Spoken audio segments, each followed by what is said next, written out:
Hi everybody, and welcome back to FANG Friday. This is Ross Healy, the chairman of Strategic Analysis Corporation and a senior portfolio manager at McNichol & Associates Asset Management. Well, the market in the past week has been quite a bit more mixed, and the rally is sort of sputtering. And you will clearly see what I mean when we look at the FANGs. Although investors continue to hope that the group has fallen far enough such that it now represents something approaching a value proposition, the value stocks have, in general, still been performing better than the FANGs.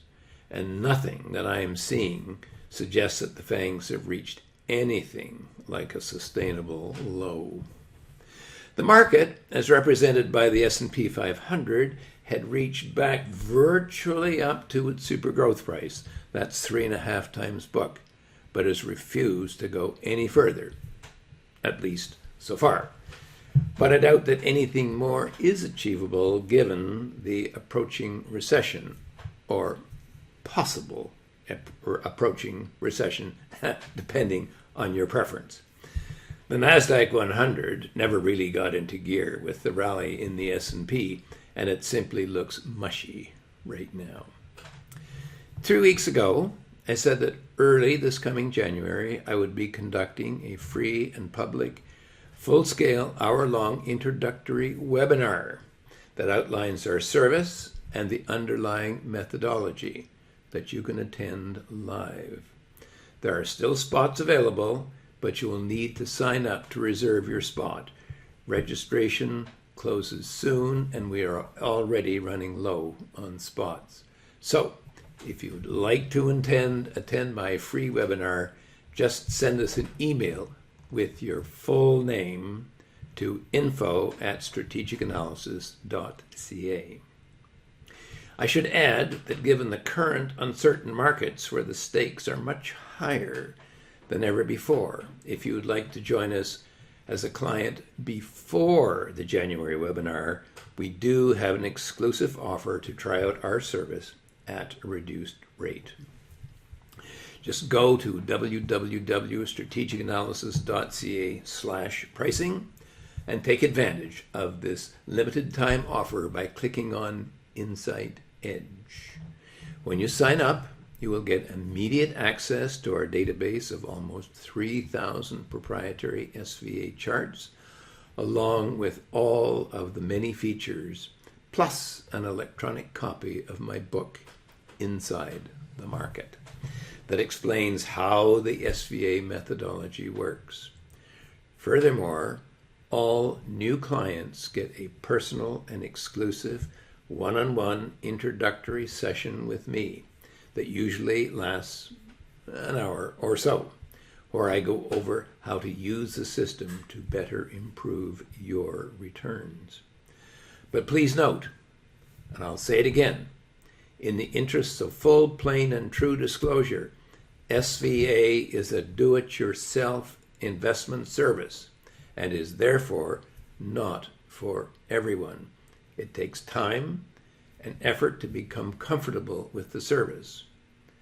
Although, for those of you who have been faithful FANG Friday viewers for some time now, I suspect that you are getting a pretty good idea of what is involved.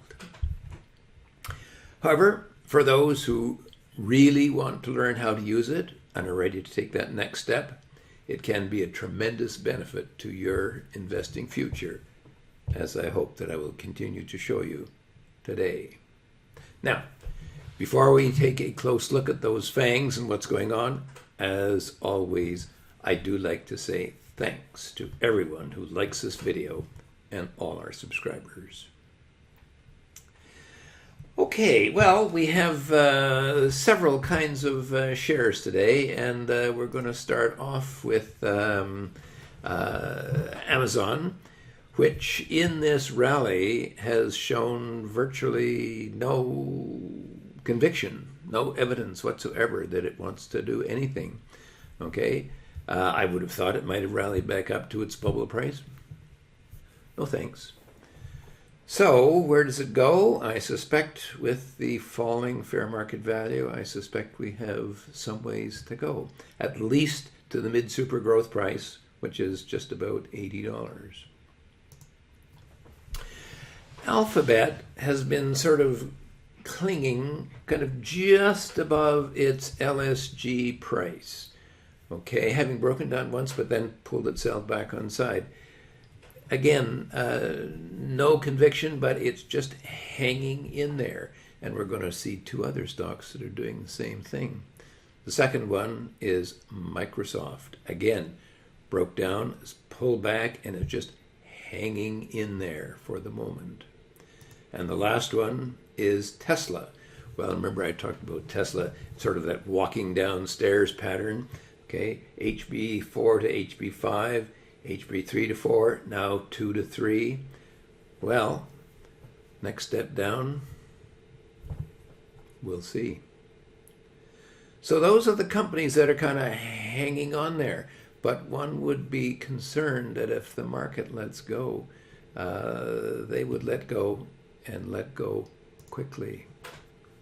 Now, Netflix continues happily, actually, with a little bit of a kind of a setback here, but happily to attempt, I think, to close that gap to its bubble price. And by the way, if it does that, it will then have closed that big trading gap as a result of its second quarter earnings. So I told you before that when a stock breaks a bubble and goes to the super growth, it often rallies to the bubble before failing once again. The bubble price, by the way, being 7.4 times book. Netflix is putting on a really good show today. Certainly has been up as high as $20 up. So it looks like it may well get there. Meta had a tremendous collapse, from its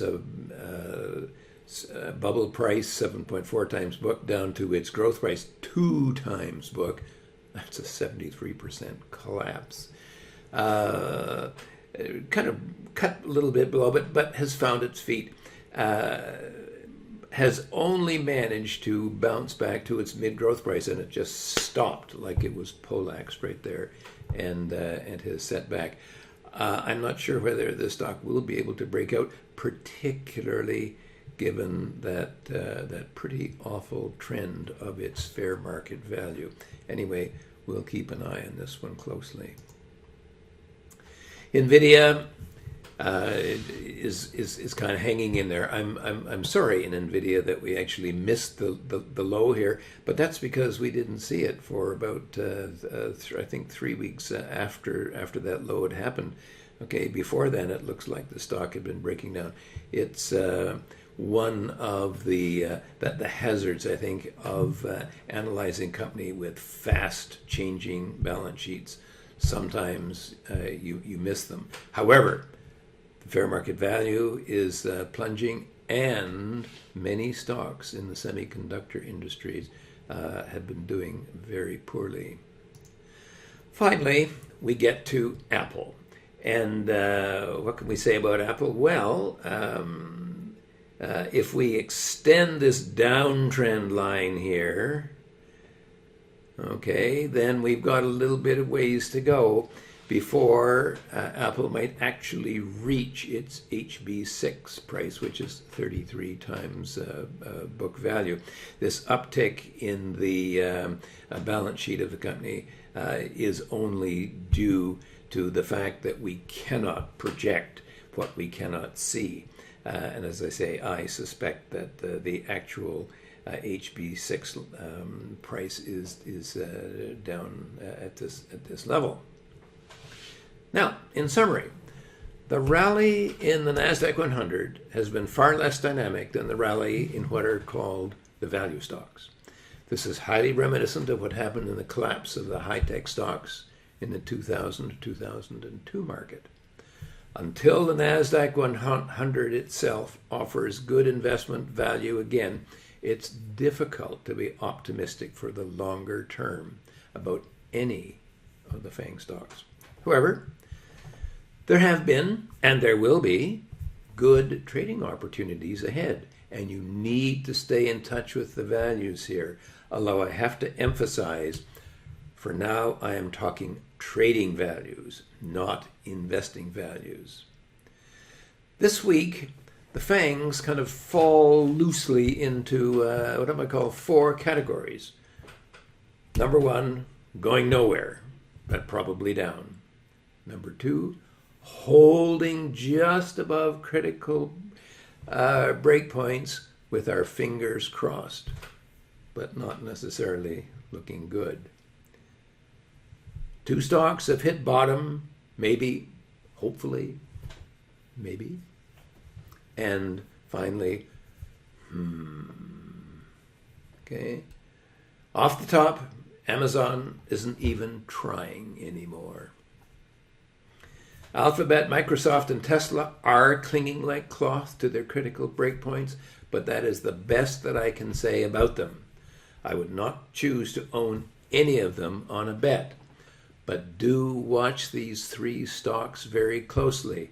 If they all strike out together, which I suspect will happen, there will be no joy in Mudville. On the positive side, Netflix is still trying to reach back to its bubble price and therefore close that huge trading gap that followed its second quarter earnings disappointment. It's still top dog in the streaming world, as we were recently reminded with the recent release of its absolute streaming numbers, but earnings and profitability are slipping. Meta's huge fall from grace, down 73% from its bubble price, might be over, but that plunging fair market value line I find disconcerting. Until its fundamentals stabilize, I suspect that one would be gambling trying to predict its ultimate low. The stock has a strong balance sheet. Facebook is doing well. It traded smartly up to its mid-growth price, 2.5 times book, but has failed, and failed sharply before going any further. It may have hit bottom. However, I don't know that this stock can go its own way alone for long without the rest of the FANGs. NVIDIA has had a superb rally from its lows, and I'm sorry that SVA missed it. But as you saw last week, that low was only evident in retrospect, not at the time. Much as I might feel remorse for missing that low and subsequent beautiful trade, the trend of the values here, the apparent downside risks, and the industry problems mean that I have very little regret. Finally, Apple remains everyone's favorite stock, and their share buyback program is keeping the stock valuation higher than it actually merits. I continue to say I may not care for the stock at these extreme levels, but I certainly do not fight City Hall. Having said that, I hope that I showed you what I am watching for, either in support of the stock or its potential trading demise. The NASDAQ 100 has not found a sustainable low as of yet, and I need to emphasize that I have never seen a solid bottom that has not come until after one of our SVA breakpoints have been reached. A really good one does lie ahead, however, so I suggest that you stay tuned. Anyway, lots to watch for this week. Those 3 stocks at the critical breakpoints in particular, but there is no action that you should be taking right now. Finally, don't forget to put in your webinar registration if you would like to see all the details of how SVA actually works, and more to the point, why. For now, this has been Ross Healy, the chairman of Strategic Analysis Corporation and a senior portfolio manager at McNichol & Associates Asset Management, reminding you that nothing, including investing, is difficult if you have the right tools. I'll see you next week.